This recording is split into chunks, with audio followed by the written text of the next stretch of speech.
I'm sorry, but James originally liked me. You're the one who took him away. So I'm just taking him back. I'm sorry. I still love Victoria. A first love is always special. My husband and sister defiantly went on their affair trip. During that time, my mom suddenly passed away in an accident. I didn't even have time to mourn my continuous misfortunes, as I had to deal with the mourners as the chief mourner. We bought some fancy sweets for Emily. Mom will love them for sure. Then they came back, enjoying chatting and laughing. The funeral is about to start. What? With just that one word, their expressions changed. My name is Sarah, and I'm 27 years old. I live with my husband, James, who is 2 years older than me. My mom, Emily, and James's mom, Patricia, have been best friends since their school days. My mom has been a career woman, raising me and my sister Victoria, who is 2 years older than me, on her own after my dad passed away in a car accident. On the other hand, Patricia married a company president, Michael, and became a gentle stay-at-home mom.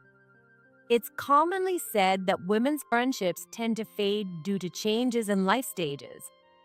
In that sense, it seemed like a miracle to me that their friendship lasted so long, even though they had known each other since school and became mothers around the same time.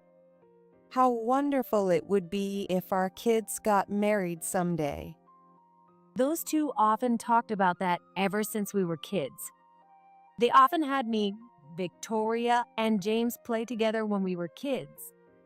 Of course, they never forced us, and they intended to let us choose our romantic and marriage partners on our own.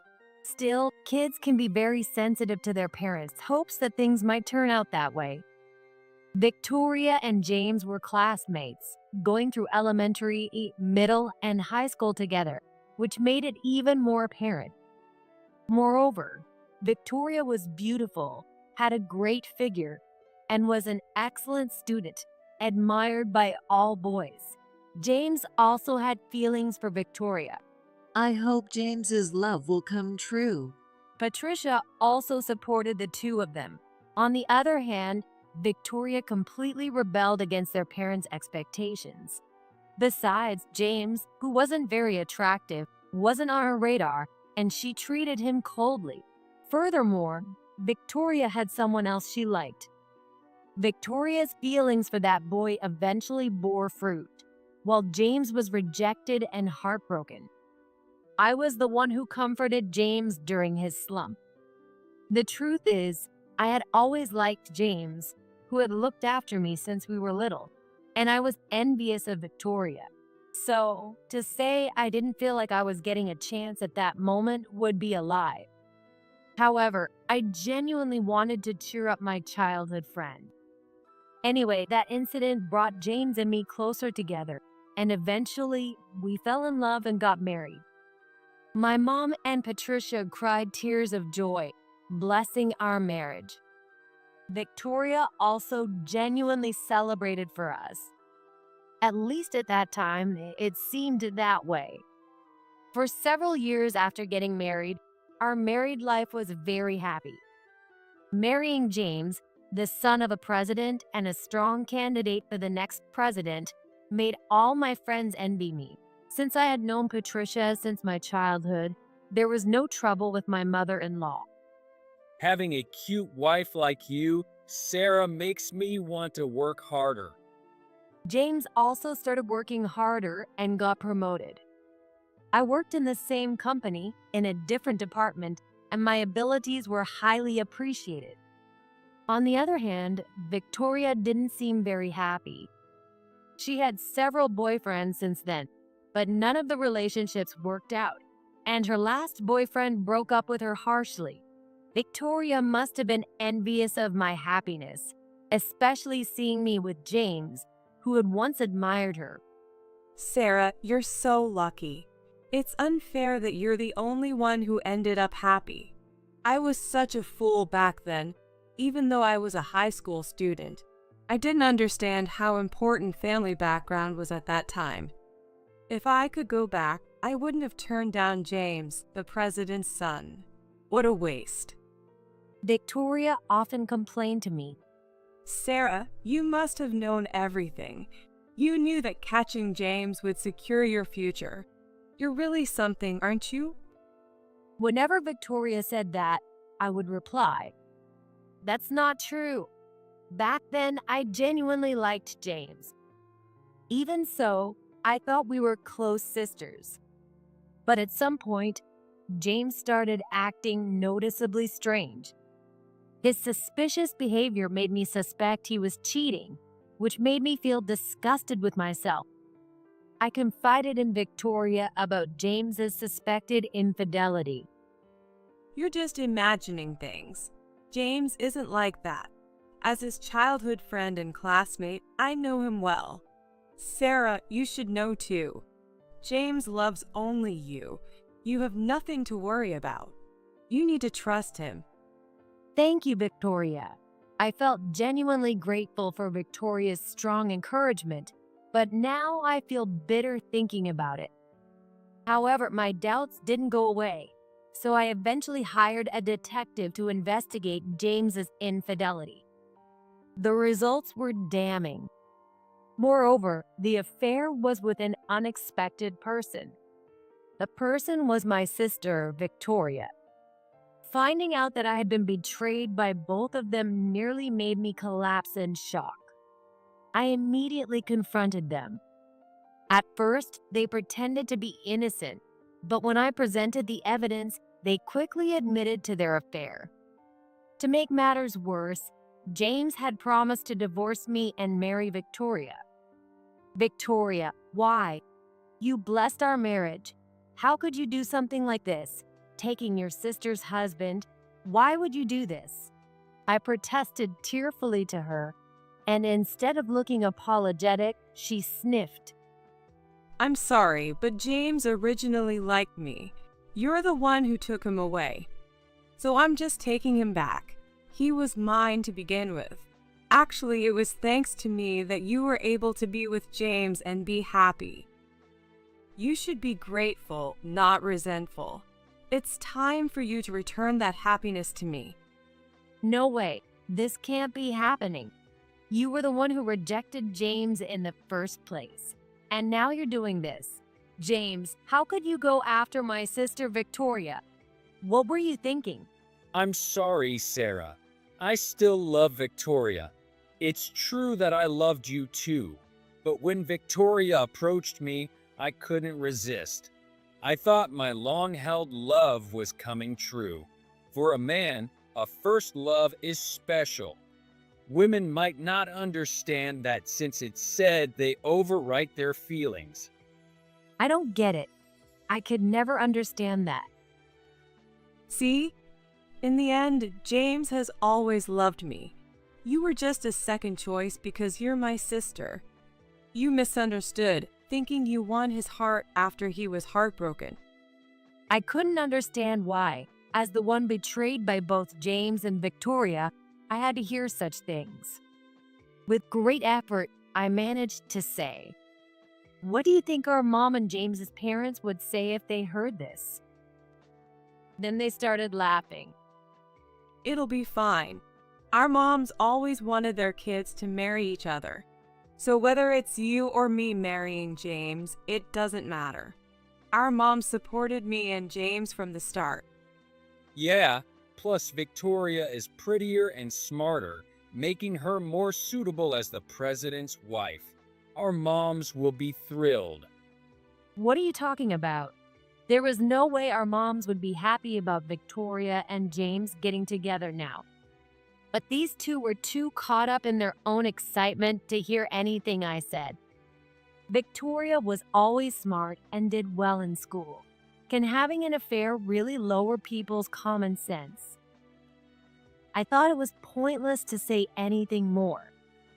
Goodbye, Sarah. We've planned a trip to Spain starting tomorrow. Yeah, I'm staying at Victoria's place tonight. We'll start talking about our divorce when I get back. With that, They left and didn't return. I cried all night. Moreover, misfortune seemed to come in waves. While I was agonizing over how to tell our moms about everything, my mom was seriously injured in a sudden car accident. I desperately tried to contact Victoria and James, but neither of them answered. They were probably blocking my calls to avoid being disturbed.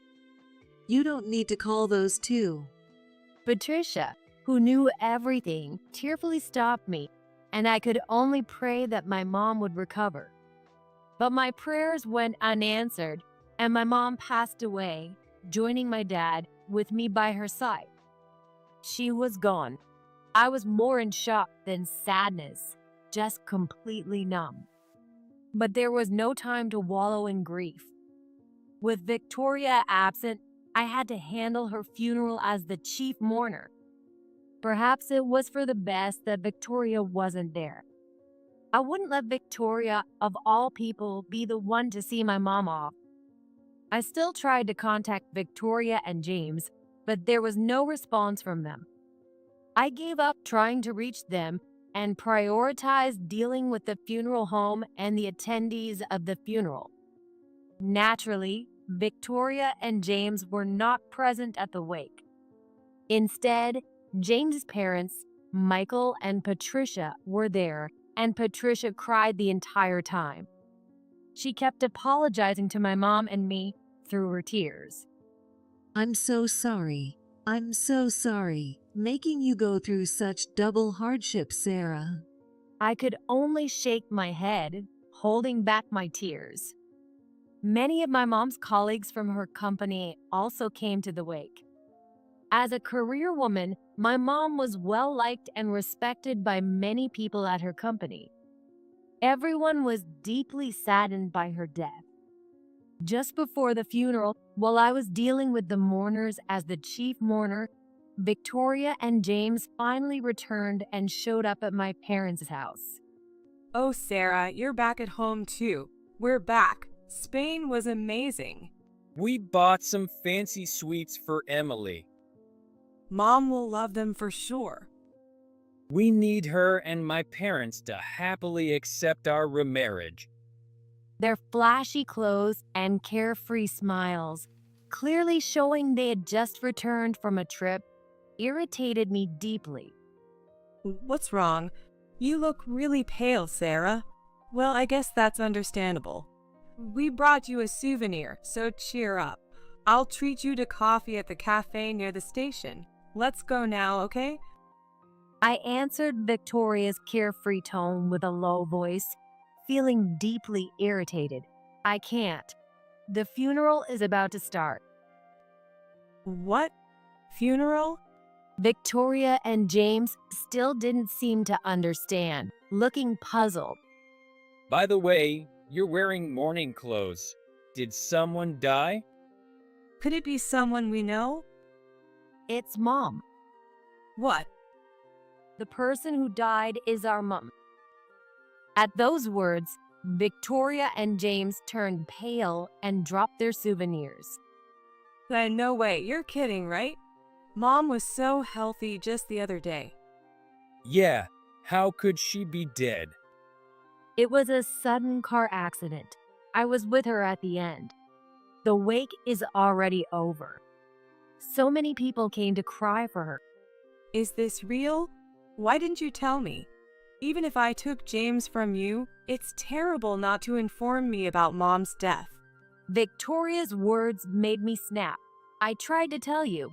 I called both you and James many times, but there was no response at all. That's because we did get a lot of calls, but we thought they were just complaints about the affair. We blocked your number to avoid being bothered by you. How can you say it's understandable? There must have been other ways to get in touch. Why didn't you let us know? I stopped her from doing so. Patricia appeared. Mom. Sure, I could have contacted you myself, but I didn't want you, a couple who betrayed your own sister, to taint Emily's death. Emily also said she didn't want you to come. What? Mom said that? Victoria, you and James told all sorts of lies about me to Mom and Patricia, didn't you? That I was cheating, that I had a spending problem, and that's why we were getting divorced. That you were comforting James, who was suffering because of me, or something. You tried to make them think poorly of me to get them to approve your remarriage. You even claimed that you had always liked James but acted cold on purpose because you knew about my feelings for him. How shameless. Yes, you sent us all sorts of messages. Neither Emily nor I believed any of it. Because Sarah isn't like that at all. In fact, thanks to you, we were able to confirm our suspicions about your relationship. Sarah showed me proof of your infidelity too. Victoria, how could you tell such blatant lies? It was obvious to anyone that you didn't care about James back then. You never stepped aside for Sarah's sake. Someone like that would never have an affair. I couldn't bring myself to tell Mom and Patricia about Victoria and James's affair. That's because I didn't want to hurt them. However, through the messages from Victoria and James, they already knew. Then, before she passed away, Mom called me and revealed that she and Patricia had figured out Victoria and James's affair from Victoria's messages. It's okay. Both Patricia and I know that Victoria is lying. Mom said this with a smile, reassuring me as I denied the content of the messages. Then, on her deathbed, she left a will. I leave all my inheritance to Sarah. Victoria will not get a single cent. No. When I conveyed the will, Victoria cried out. To me, it seemed she was more shocked by this than by Mom's death. Of course, as a mother, I wouldn't leave a cent to a daughter who takes her sister's husband and lies to ruin her reputation. James, this goes for you too. Michael has decided to remove you from the list of candidates for the next president after finding out about your affair. No, this can't be true. Neither Michael nor I can forgive someone who goes after your wife's sister and tries to ruin Sarah's life. We must have raised you wrong. But, Mom, you used to say you hoped Victoria and I would work out. That was when you were high school kids, not even dating. Now you are married to Sarah. It's completely different. How can you not understand that? Anyway, we have Emily's funeral to attend, so we don't have time for this. Wait, we want to attend too. Victoria and James tried to follow me. What? You're not planning to attend the funeral dressed like that, are you? I stared at their outfits. Their flashy shirts were entirely inappropriate for a funeral. Of course we're going to change. Where's the mourning clothes? Though they said this, it was clear they had only just thought about changing because I mentioned it. There's no time. As the chief mourner, I have to go now. And even if you change, I'm not letting you attend. Me neither. As I said before, I don't want a couple who betrayed their family in the worst way to taint Emily's death. This is ridiculous. I'm her real daughter. How can I not attend my own mother's funeral? In fact, I should be the chief mourner. You've been handling everything while we were on our trip. You must be exhausted. The eldest daughter should be the one to do it. I can't just do nothing, so let me be the one to see Mom off. I was really close to Emily too. As her son-in-law, I want to see her off. Let us at least attend the funeral. Patricia gave them a cold look as they desperately pleaded. Emily said she no longer considers you her daughter or her son-in-law. You don't need to do anything, so why don't you two go back to enjoying your affair vacation? Turning our backs on the stunned pair, we headed to the funeral. I asked the security to turn Victoria and James away if they showed up, and the funeral proceeded smoothly. Apparently, they did come, but the security turned them away as instructed.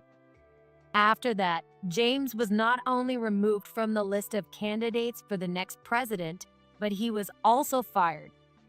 Apparently, it was discovered that he had been embezzling company funds. It seems that, thrilled by Victoria's advances, James had been buying her expensive brand goods as she asked, using embezzled funds. The trip to Spain was also funded by the embezzled money. I had been wondering why Victoria had suddenly started wearing a lot of brand name bags and clothes even before the affair was discovered, and now it made sense. James's parents severed ties with him and demanded he repay the embezzled funds instead of reporting him to the police. I thought it was fine since it's the company I'd eventually inherit. James reportedly argued that, but of course, such an excuse was unacceptable. Naturally, I divorced James and cut ties with Victoria as well. Please forgive me. I'll break up with Victoria. I realize now that I only love you. James pleaded, but I firmly rejected him. Because it seemed to me he was only trying to reconcile to gain his parents' forgiveness. With all the money I owe for the embezzlement, I can't afford this. James reportedly shouted through the lawyer Michael had arranged when I sued them for compensation, but it wasn't my concern. Victoria was even more persistent than James. But we're sisters, right? We lost our parents, and now it's just the two of us. Please don't sue for compensation. I will get back James to you. I know I did a terrible thing to you, and I'm sorry. I'll apologize as many times as it takes. I'm truly sorry. Just like when we lost Dad, let's support each other. We're the only family we have left. Even if we say we're cutting ties, our blood connection can't be erased. If we continue to fight like this, Dad and Mom would be so sad. If Mom were alive, she would have forgiven us. We used to be such close sisters, right? It's heartbreaking to be estranged over this. As your big sister, I just want to support you in your difficult times. Victoria's whiny, tearful voice as she clung to me only made me more irritated. When we were in elementary school, our dad died in a car accident. I realized sadly that the responsible and intelligent Victoria, who supported and comforted me as I cried back then, was gone. It's true, I did something terrible to you, Sarah. Something unforgivable. But I've always helped you as your big sister, right? So we're even, aren't we? That's what family does. We forgive each other and move on. I'm lonely and hurting, Sarah. Victoria continued to plead in a whiny voice. Believing she would marry James, Victoria had quit the job she had always complained about being tough, and now she was likely in serious financial trouble. It seemed she had sold most of the brand goods James had bought her. Victoria must have been envious of me inheriting all of Mom's estate and receiving the compensation for the fatal accident, wanting to benefit from it too. Although Victoria should have the right to claim, the accident was a tragic one where the driver swerved to avoid a child who had run into the street, ending up on the sidewalk and hitting my mom. Even though the driver was also seriously injured, he paid compensation far above the usual amount. Still, nothing would bring Mom back. All I could do was hope she was happy with Dad in the afterlife. I didn't want Victoria to disrupt my attempt to make peace with that. James's parents said they would adopt me since I have no parents. They think my work is better than James. They want me to eventually take over the company. They've known me since I was little and always thought of me as a daughter. My family now consists of just those two. They've been more than supportive. So you're not family to me anymore. And I don't need your support. You're not a support. You're a burden, a curse. At this, Victoria started screaming hysterically. What? Why do you always get all the good things? You take the best and end up happy. James' parents are awful. I've known them since I was little too. They used to dote on me. I'm the eldest daughter. I'm grieving Mom's death too, but unlike you, no one is comforting me. Instead, everyone is blaming and pressuring me. It's not fair. Why? Shut up. If you keep causing a scene in front of my house, I'll call the police. Why don't you ask James to comfort you? When I coldly said this, Victoria muttered something under her breath, but eventually slunk away. Later, Victoria claimed Mom's death compensation and received more than the standard amount. But half of them disappeared into my compensation. I know Victoria embezzled company funds too, so she has a duty to repay. I'll use this for the repayment. The rest was almost entirely taken by James, partly by force, leaving Victoria with nearly nothing. This led to a big fight between Victoria and James. I'm grieving Mom's death, and instead of comforting me, you take my money. It's terrible. No one is there for me. Shut up. It's your fault for tempting me. Because of you, I was removed from the list of candidates for the next president and got fired from the company. There's no way I'm going to be kind to a curse like you. A curse? You think of me that way too. If you ask me, you're the curse. Stop blaming others. Are you saying it's not your fault for giving in to my temptation? Yeah, it's not my fault. My instincts as a man were provoked, so it's only natural. If I'm a curse, then what does that make you, the one who tempted me? What a selfish excuse. That doesn't make any sense. You were the one who first fell for me, even though you now call me a curse. What an absurd fight. From my perspective, they were both equally at fault. Naturally, it seemed they would break up, but then Victoria's pregnancy was discovered. The father could only be James. James and Victoria, thinking that the baby's presence would soften the feelings of me, Michael, and Patricia, decided not to break up and instead remarried to have the baby. However, when they informed us of the pregnancy, neither I nor James's parents responded. Eventually, the baby was born, and when they came to visit us with the baby in their arms, we still weren't swayed and turned them away. This child is your grandchild. Look at your adorable grandchild's face. Once you see her, you'll change your mind.